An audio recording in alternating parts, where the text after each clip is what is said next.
I'd like to challenge you to look for several disciples, several men to train. Now, you remember we've just made a distinction between what a disciple is.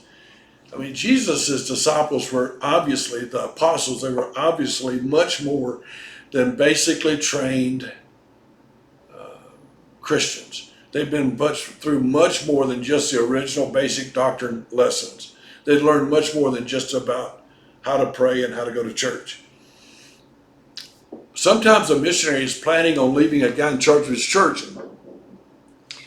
To put it in the fable way, he puts all of his eggs in one basket, and that guy turns out not to be the guy. I would challenge you to train as many people as you can, take them all as far as you can, and you don't know who is going to be the guy.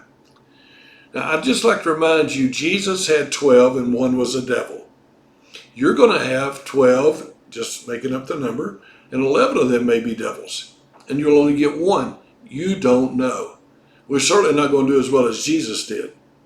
Adam and Eve had 3 sons who are named in the scriptures, and one killed one.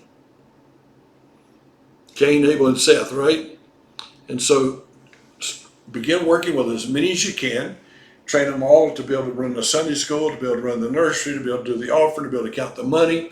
Train them all to do all the ministries you've got to do.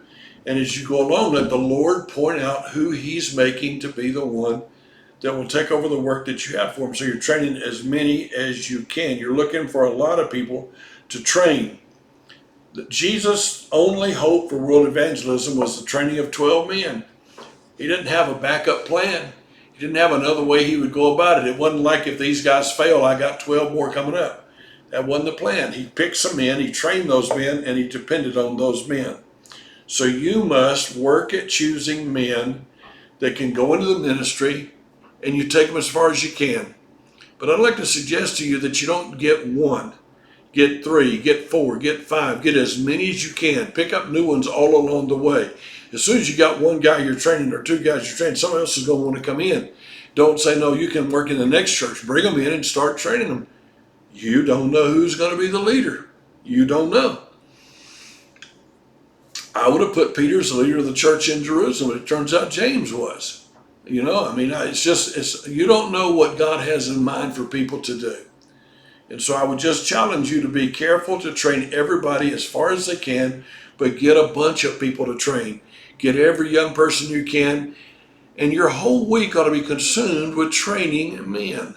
Be careful that you don't just waste time.